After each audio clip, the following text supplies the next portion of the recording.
Hanuman box Kanoi মহাবিদ্যালয়ৰ সন্মানীয় অধ্যক্ষ ডক্টৰ শশীকান্ত শইকীয়াদেৱক মই 2012 চনৰ পৰা লগ পাইছোঁ।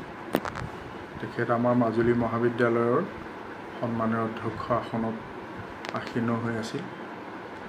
তেখেতক আমি 3 বছৰ তাত অধ্যক্ষ হিচাপে পাইছিলোঁ। মই তেতিয়া তাত অধ্যাপক হিচাপে কৰ্মৰত আছিলোঁ।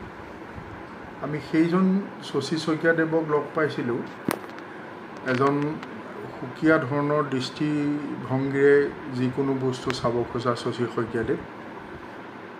আজি মই তেখেতৰ ঘৰৰ যিটো পুথিভঁৰাল যিটো অন্তৰ্বাণী বুলি তেখেতে সজাব খুজিছে সেইটো আজি চোৱাৰ সৌভাগ্য হ'ল। মই সৌভাগ্য হ'ল বুলি এইকাৰণেই কৈছোঁ যে বৰ্তমান সময়ত পুথিৰ প্ৰতি বা গ্ৰন্থৰ প্ৰতি আমাৰ সৰ্বসাধাৰণৰ এটা অনীহাৰ ভাৱ জাগ্ৰত হোৱা আমি লক্ষ্য কৰিছোঁ।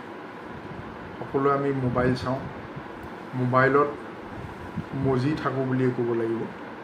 কিন্তু কিতাপৰ মাজত এতিয়াও যে এনেকৈ এজন অধ্যক্ষ সোমাই থাকে সেই কথাটো মই আজি উপলব্ধি কৰিলোঁ আৰু অত্যন্ত মই আচলতে সুখ অনুভৱ কৰিছোঁ আৰু অনুপ্ৰাণিত হৈছোঁ। শইকীয়াদেৱৰ যে এটা অন্তৰ্দৃষ্টি আছিল সেই কথাটো মই অলপ আগতেই কৈছোঁ যে আমি মাজুলী কলেজত থাকোঁতেই তেখেতক বুজি পাইছিলোঁ, তেখেতক তেতিয়া বুজিছিলোঁ। কিন্তু মই আজি অনুভৱ কৰিছোঁ যে ডক্টৰ শইকীয়াদেৱক আমি তেতিয়া সম্পূৰ্ণৰূপে বুজি পোৱা নাছিলোঁ। প্ৰকৃততেই ডক্টৰ শইকীয়াদেৱ এজন বেলেগ ধাতুৰে গঢ়া মানুহ। কিন্তু ডক্টৰ শইকীয়াদেৱৰ চকুলে মই চাইছোঁ সেই ৰাতিপুৱা দেখা একেটাই উজ্জীৱিত চকু, একেটাই উদ্দীপনা সূচক মন তেখেতে লৈ ফুৰিছে।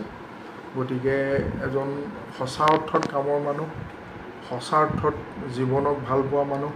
আৰু মই তেখেতৰ বহীখনত লিখিছোঁ তেখেতে পুথিক ভাল পায়, পুথিক ভাল পোৱা মানুহে জীৱনক ভাল পায় আৰু জীৱনক ভাল পোৱা মানুহে পৃথিৱীখন কেতিয়াও অসুন্দৰ ৰূপত কল্পনা নকৰে।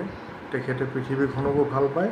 তেখেতৰ এই পৃথিৱী ভাল পোৱা, জীৱনক ভাল পোৱা যিটো চৰিত্ৰ বা যিটো মন সেইটো আজীৱন অটুট হৈ থাকক। ধুনীয়াকৈ লাইব্ৰেৰীত তেখেতৰ অন্তৰ্দৃষ্টিৰ যি সুন্দৰ উপস্থাপন সঁচাকৈ অভিভূত হৈছোঁ।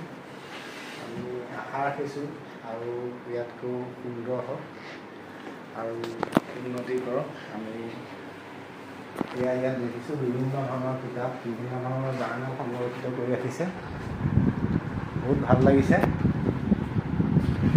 ইয়াত আছে আপোনাৰ বিভিন্ন ধৰণৰ সংবৰ্ধনা পত্ৰ, বিভিন্ন ধৰণৰ আলোচনী, পুৰণিৰ পৰা ধৰি নতুনলৈকে চব আলোচনী ইয়াত আছে।